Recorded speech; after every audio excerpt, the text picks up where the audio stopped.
Thin Lizzy, to me, are one of the classic British heavy rock bands of all time. They came to prominence in the late 70s, or the mid-70s. Timing-wise, wasn't brilliant. They were kind of foreshadowed by Led Zeppelin, Deep Purple, and then punk came along. And you always wonder, had punk rock not come along quite where Thin Lizzy might have taken everything onto, because they were really on such a fantastic roll at that point. They certainly captured my imagination. I was very lucky to see them live in 1983 at Reading Festival, which was one of the last performances that they played over here in the UK. And it was just a magical experience. Vagabonds of the Western World is an interesting album, and I think with Thin Lizzy there's a tendency for these first 3 records to have been overlooked.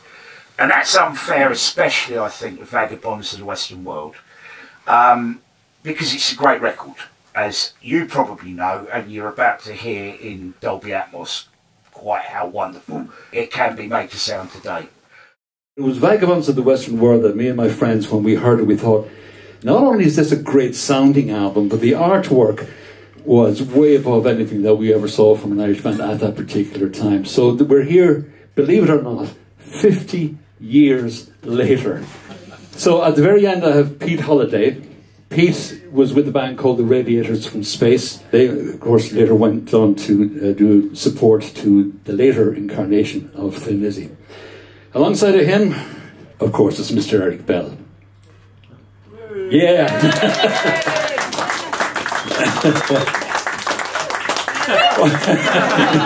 Yeah, Pete's looking for, oh God, always the support act, what? What can you say about Eric? He was there from the start, and the twin guitar sound that Thin Lizzy became known for later on, I think, started with Eric. If you listen to Little Girl in Bloom, you can hear it there. Beside him is Jim Fitzpatrick, the artist. And Jim, of course, before Vagabonds came along, he had already really established himself as a fine artist with the Che Guevara poster that he did in '67.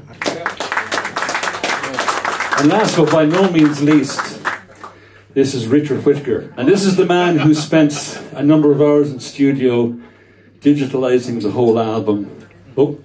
Can we just mention this man here, Bruce Shields? Ah.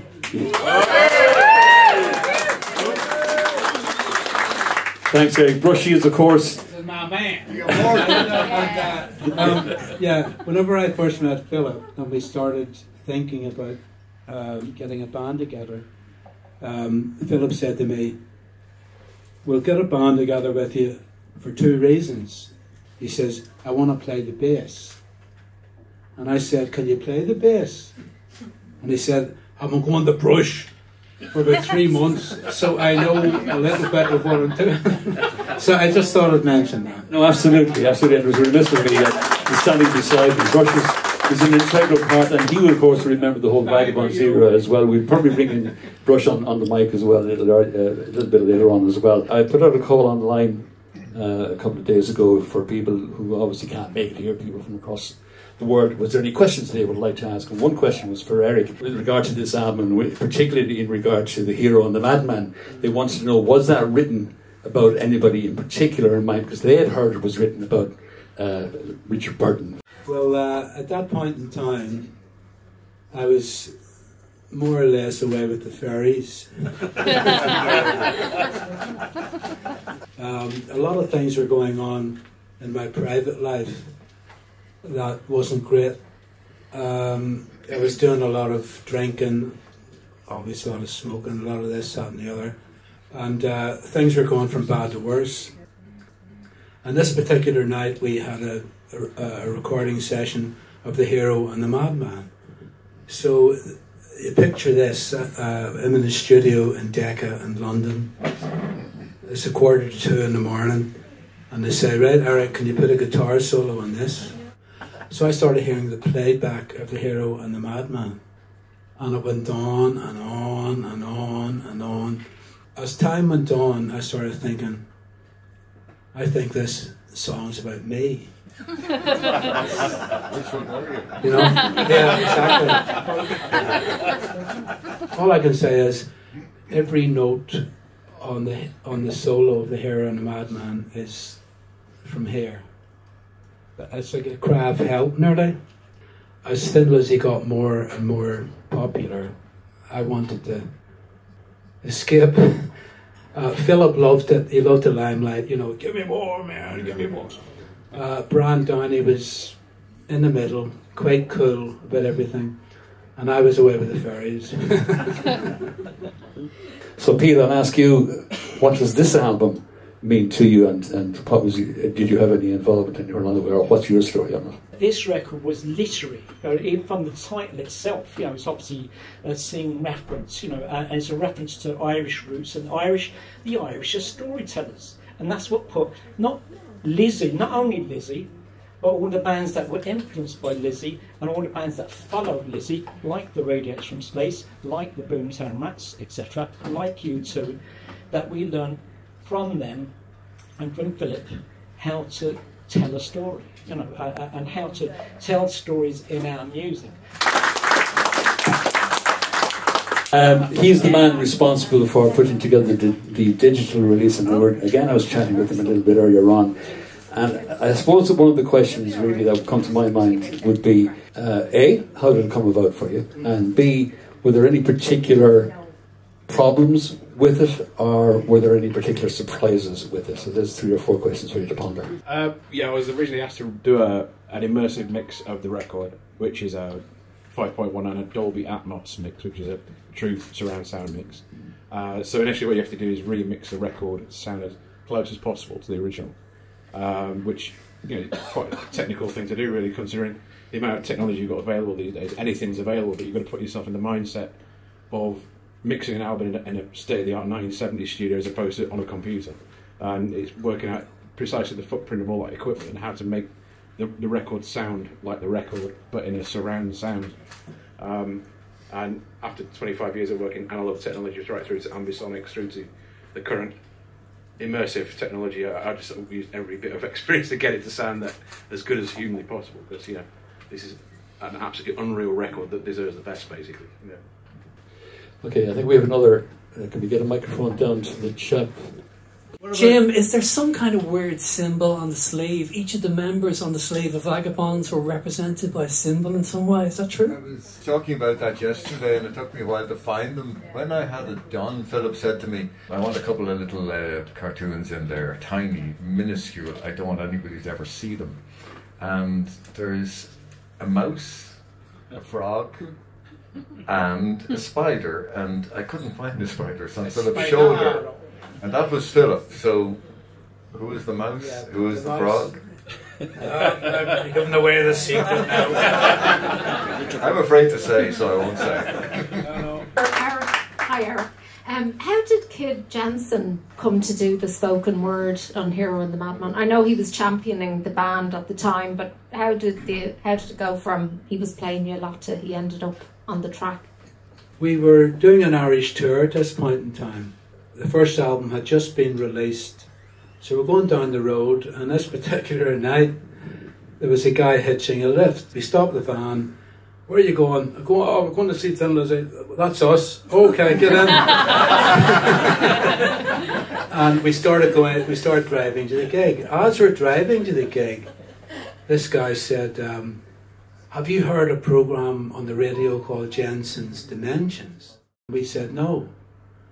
He said, what? There's a guy in Luxembourg, a top DJ, has voted your album #1 this year. He loves the album. So we started tuning in to Luxembourg as we were driving down the road. And we actually hear this guy, Kid Jensen, more or less raving about the band. And Philip's mother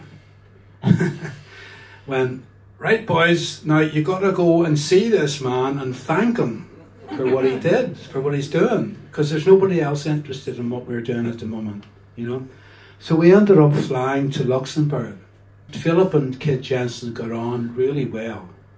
He obviously invited the Kid Jensen to come along to one of our recordings. And this particular night, Kid Jensen was in the studio with us, and we did the Hero and the Madman. And Philip said, right kid, I want you to go out and talk these lyrics. The hero rode a white horse, blah, blah, blah. So kid goes out with these lyrics, and he stands up at the mic and he goes, the hero rode a white horse. And Philip goes, wait a minute, you sound like you're reading the fucking news, kid.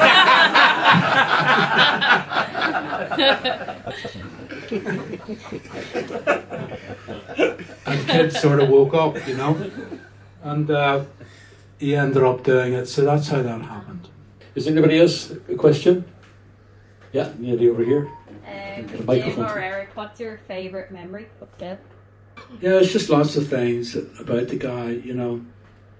Like when I knew him, he's just a very gentle type of bloke, easygoing, very determined. People used to ask him, what do you want? I want to be rich and famous. And he lived by it. And he did become rich and famous. How did you meet? How did you and Phil meet? This UFO landed one night.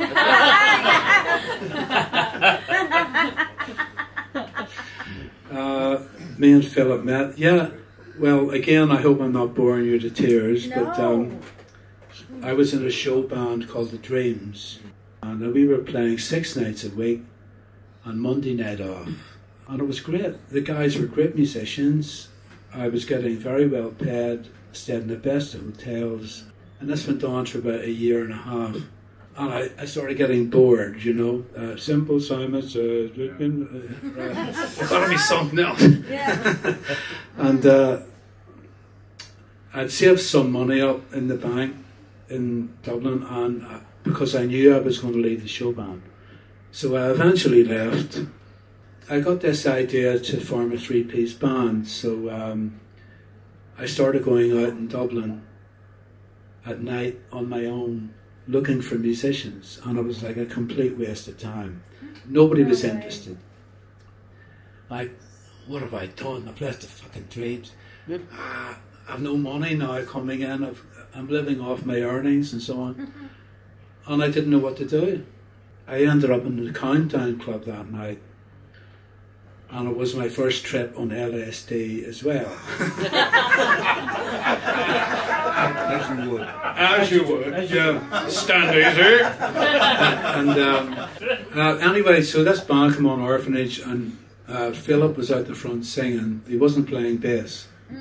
I sat and watched them, and I was mesmerised by Brian Downey's drumming, and I went, man, I got to get a guy like that for my band, you know. And they took a break and went over to the changing room, and only Philip and Brian went in the changing room. So I knocked on the changing room door, came in, and it was Philip and Brian sitting on this sofa. So I'm on LSD. I go into the changing room, and Phil and Brian's looking at me. We've never met each other before, and they said, yeah, can we help you? And I said, I'm looking for musicians to form a 3-piece band. Do you know anybody?